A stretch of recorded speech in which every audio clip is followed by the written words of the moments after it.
కావాలంటే producer, director, writer, hero, హీరోయిన్‌తో పాటు నటీనటులందరి support కూడా కావాలి. సో, మన 'బ్రహ్మచారి' మూవీ టీమ్ అందరూ గూడా మనతో ఉన్నారు. సో, ఆ మూవీ జర్నీ ఎలా సాగింది? ముచ్చట్లన్నీ తెలుసుకుందాం రండి. సో, ఫస్ట్ ఆఫ్ ఆల్ మన అద్వితీయ ఎంటర్‌టైనర్స్ అధినేత రాంభూపాల్ రెడ్డి సార్ మనతో ఉన్నారు. సార్ మరి మూవీ జర్నీ ఎలా సాగింది సార్? ఒక 4 కుటుంబాలు కలిసి ఒక పిక్నిక్ వెళ్ళినట్టు సరదాగా చాలా బాగా షూటింగ్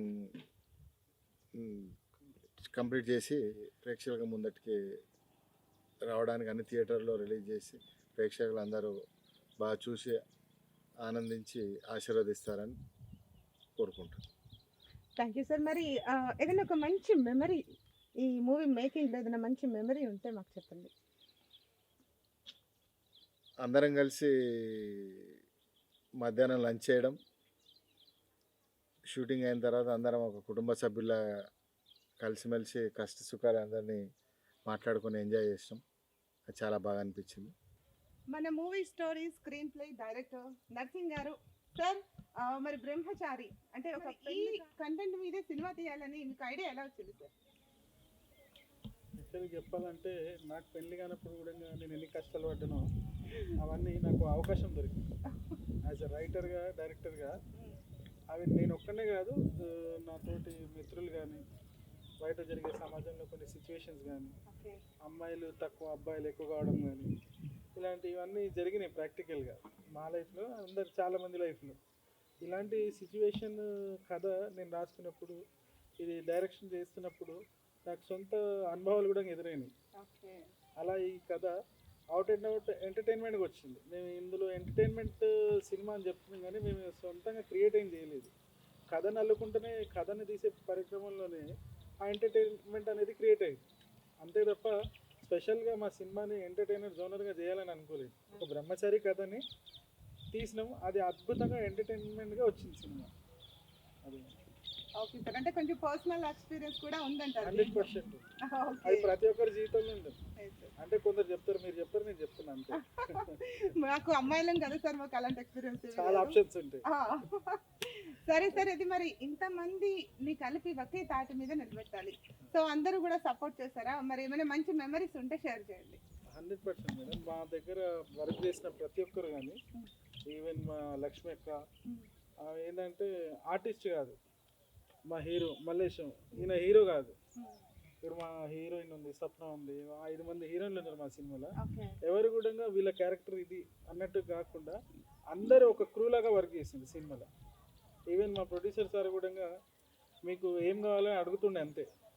ఆయన వచ్చి స్పాట్లో వచ్చి మమ్మల్ని ఇబ్బంది పెట్టేది ఏమి ఉండకుండే, మీకు ఏం కావాలో చెప్పి అన్నీ అరేంజ్ చేస్తుండే. ఆయన ఉండకుండే మాకేంటంటే ఆయన బ్యాక్ బోన్గా ఎంట నిలబడి చేస్తుండే. కొన్ని సినిమాల్లో మనం చూస్తాం, ప్రొడక్షన్లో ప్రొడ్యూసర్ గారు వచ్చి కూర్చొని అన్ని క్రాస్ ఎగ్జామినేషన్ కాదు, ఎగ్జామినేషన్ కానీ ఏది ఉన్నా కూడా అది ఎందుకు ఇది ఎందుకు అని అడుగుతుండే. మా సార్ ఏంటంటే రాకుండే సెట్కి, మీకు ఏం కావాలి, రేపు ఏంది వర్క్ ఏంది చూసుకోండి. ఆయన కొద్దిగా బిజీగా ఉంటుండే, కానీ ఆయనకు సినిమా మీద ఉన్న ప్యాషన్తో ఆయన సినిమా తీయాలనుకొని ఫస్ట్ నుండి ఆయనకున్న కళ నా ద్వారా ఆయనకు అందిందన్న ఉద్దేశంతో ఆయన ఎంత బిజీగా ఉన్నా బ్యాక్ బోన్గా మాకు సపోర్ట్ చేస్తుంది. అట్లా ఈ సినిమాని మేమందరం కూడా నాట్ ఓన్లీ టెక్నీషియన్ కాకుండా ఒక ఫ్యామిలీ మెంబర్గా సినిమాని అందరం కలిసి చేసినాం కాబట్టి ఇంత త్వరగా పూర్తయింది. సార్, 'బ్రహ్మచారి' మూవీ టైటిల్ అయితే చాలా క్యాచీగా ఉంది. కానీ నటీనటులు, తారాగణం అందరూ కూడా కొత్త వాళ్ళని తీసుకున్నారు. సో మరి మీరే వాళ్ళకి నటన నేర్పించి, మీరే వాళ్ళు ప్రెజెంట్ చేసే విధానం మీరే చెప్పాలి ప్రతిదీ బిట్ టు బిట్ వాళ్ళకి. సో మీరు కొత్త వాళ్ళని తీసుకున్నప్పుడు ఏమి భయపడలేదు? అంటే అవుట్‌పుట్ ఎలా వస్తది అనేటువంటి ఫియర్ ఏం లేదా? అంటే 'జబర్దస్త్' నవీన్ గారు ఒక్కరే కొంచెం ఫెమిలియర్ ఉన్నారు. సో అందరూ చూసినట్లయితే కొత్త వాళ్ళే. సో దీనిపై మీరు ఏం చెప్తారు? అందరూ కొత్త వాళ్ళని చూసే వాళ్ళకి తెలుస్తుంది, కానీ నా దగ్గర ఉన్న ప్రతి ఒక్కరు సీనియర్సే. టెక్నీషియన్ కూడా కానీ చాలా పెద్ద సినిమాలు, ఇప్పుడు వాల్తేరు వీరే సినిమాకు ఎస్ఎఫ్ఎక్స్ చేసిన రాజు మా సినిమాకి చేసింది. అట్లనే మన బెజవాడ సినిమా మ్యూజిక్ డైరెక్టరు ప్రేము మాకు ఆర్ఆర్ మ్యూజిక్.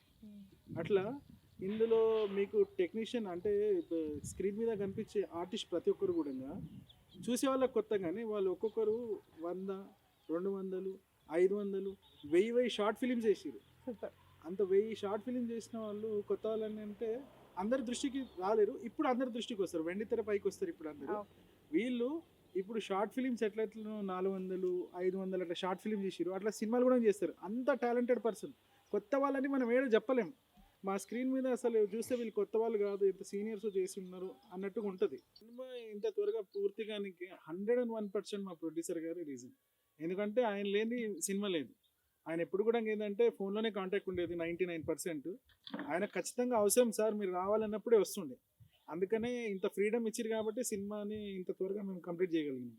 ఇకపోతే మన hero Mallesh, D R Mallesh, doctor Mallesh కాదు, దుబాయ్ రిటర్న్ మల్లేష్ అనమాట. సో డబ్బులు బాగా సంపాదించాలని దుబాయ్ వెళ్ళి మళ్ళీ ఇండియాకి వచ్చేసిన తర్వాత పెళ్లి కాక ఎన్నో ఇబ్బందులు పడుతుంటాడు మన హీరో. సో మన మల్లేష్ని కలుసుకుందాం. మల్లేష్ గారు హాయ్. హాయ్ అండి.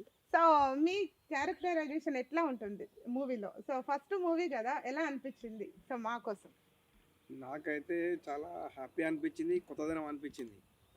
అన్న ఫస్ట్లో కలిసినప్పుడు నా షార్ట్ ఫిల్మ్ తీసి, అరే తమ్మి నువ్వు ఎక్కడున్నారంటే, సార్ నేను వెమ్మడిగా ఉంటా సార్ అంటే, ఒకసారి కలుస్తారా అన్నాడు. వచ్చిండు సార్, ఒక షార్ట్ ఫిల్మ్ తీసుకున్నాడు, ఒక వెబ్ సిరీస్ ఒకటి తీసిండు, డాక్యుమెంటరీ తీసిండు. అరే నేను హైదరాబాద్కి రారా ఒకసారి జబర్దస్త్లో పర్సన్ చేస్తాక, నాకు ఊకే ఇక జబర్దస్త్లో పోవాలనే ఆశ ఉండే. సార్ తోటి పోతే ఎట్లా అంత కలుతా అని ఆశతోటి సార్ తోటి వచ్చేసిన. వచ్చిన తర్వాత సడన్గా అంత 2-3 నెలల వరకు స్టోరీ అన్నాడు నాకేమో తెలియదు, కొత్తగా అంతా తీసుకొచ్చిండు, ఇది సినిమా తీసిండు. నేను ఇక పెద్ద షాకులకు గురైనా. నేను హీరోకు దోస్తో ఏదో ఒకటి ఇద్దరు కావచ్చు అని నేను అనుకున్నా. హీరో అనే వరకు నాకు ఇంతవరకు నమ్ముతలేను. ఆ థియేటర్లో వచ్చి ఆ వెండితెర మీద చూసుకున్న తర్వాత నమ్మిన, జన్మ ధరించింది. సో యమలాడ రాజన్న దయ వల్ల ఇంత దూరం తీసుకొచ్చిండు మా గురువు గారు. ఇక ముందు మీరు ఆశీర్వదించి మమ్మల్ని మా సినిమా ఎట్లుందో, ఎంత నవ్విస్తామో అన్నది మొత్తం అందరం కలిసి. షూర్ సార్, తప్పకుండా. సో మరి ఈ మూవీ జర్నీలో మీకు ఒక మంచి ఎక్స్పీరియన్స్ ఏమైనా ఉంటే చెప్పండి, మాతో షేర్ చేయండి. ఎక్స్పీరియన్స్ అంటే, మేము సాయంత్రం షూటింగ్ తీసుకొని ఇంటికి వచ్చిన తర్వాత మంచిగా అక్కడ లాడ్జ్లో ఉంచిన తర్వాత అందరినీ ఫ్రెష్ అప్ అయినాక మళ్ళీ కూర్చుని మా ప్రొడ్యూసర్ సార్ వాళ్ళకి ఇట్లా ఫోన్ చేసి ఇట్లా సో అండ్ సో అని వాళ్ళు చెప్పుకొని ప్రశాంతమైన కమ్మడి భోజనాలు చేయించి మళ్ళీ కూర్చుని స్క్రిప్ట్ మొదలుపెట్టి, అంటే రోజు మన టీచర్ దగ్గర ఒక పిల్లలు ఎట్లా పాట నేర్చుకుంటారో ఆ విధంగా మేము నేర్చుకొని సారు చెప్పిన దానికి తూచి తప్పకుండా చేసినాం అనుకుంటున్నాం. అది థియేటర్లో ప్రేక్షకులు మమ్మల్ని ఆశీర్వదించాలి.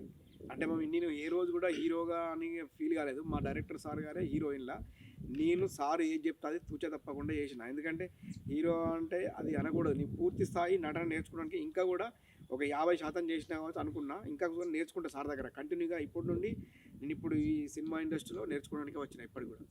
సూపర్.